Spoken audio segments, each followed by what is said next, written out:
মধ্যপ্রাচ্যের বর্তমান পরিস্থিতি একই সঙ্গে জটিল এবং অনিশ্চিত হয়ে উঠেছে। এখানে একদিকে চলছে বাকযুদ্ধ, অন্যদিকে সমঝোতার চেষ্টা, আর এর মাঝেই চলছে প্রভাব বিস্তারের প্রতিযোগিতাও। ডোনাল্ড ট্রাম্পের বক্তব্য এবং ইরানের প্রতিক্রিয়া এই দ্বন্দ্বকে আরও স্পষ্ট করে তুলেছে। এখানে মূলত কয়েকটি বিষয় স্পষ্ট। তার মধ্যে প্রথমত, দুই পক্ষের কথার মধ্যে বড় ফারাক। ট্রাম্প প্রশাসন বলছে ইরান নাকি যুক্তরাষ্ট্রের বেশিরভাগ শর্ত মেনে নিয়েছে, এমনকি পারমাণবিক কর্মসূচি নিয়েও নমনীয় হয়েছে। কিন্তু ইরান এই দাবি সরাসরি অস্বীকার করছে।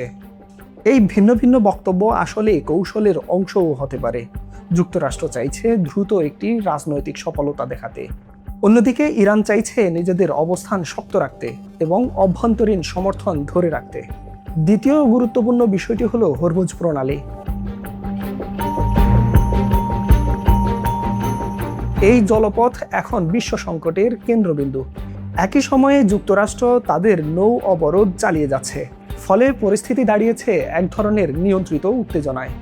তৃতীয় বিষয় হিসেবে সামনে এসেছে চীনের নতুন ভূমিকা। চীন প্রস্তাব দিয়েছে ইরানের সমৃদ্ধ ইউরেনিয়াম তাদের কাছে সংরক্ষণ করার।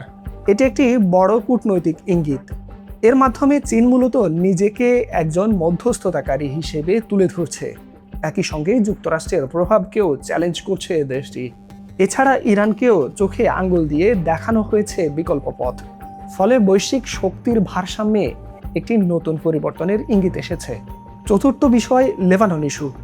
ট্রাম্প এখানে দুই ধরনের বার্তা দিচ্ছেন।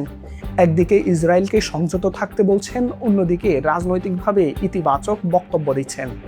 এর লক্ষ্য আঞ্চলিক স্থিতিশীলতা ধরে রাখা এবং যুক্তরাষ্ট্রের ভাবমূর্তি ঠিক রাখা। সবশেষ আসে সামরিক উপস্থিতি। মধ্যপ্রাচ্যে আবারও ইউএস জেরাল্ড আর ফোর্ডের আগমন একটি নতুন বার্তা দিচ্ছে। কূটনীতি চলছে, কিন্তু সামরিক প্রস্তুতিও থেমে নেই। সব মিলিয়ে এই পরিস্থিতি এক নতুন বাস্তবতার দিকে মোড় নিচ্ছে। এটি পুরোপুরি আমেরিকান নিয়ন্ত্রিত নয়, তবে আমেরিকার প্রভাব এখনও রয়েছে। এখানে যুক্তরাষ্ট্র, চীন এবং আঞ্চলিক শক্তিগুলো নতুন ভারসাম্য খুঁজছে।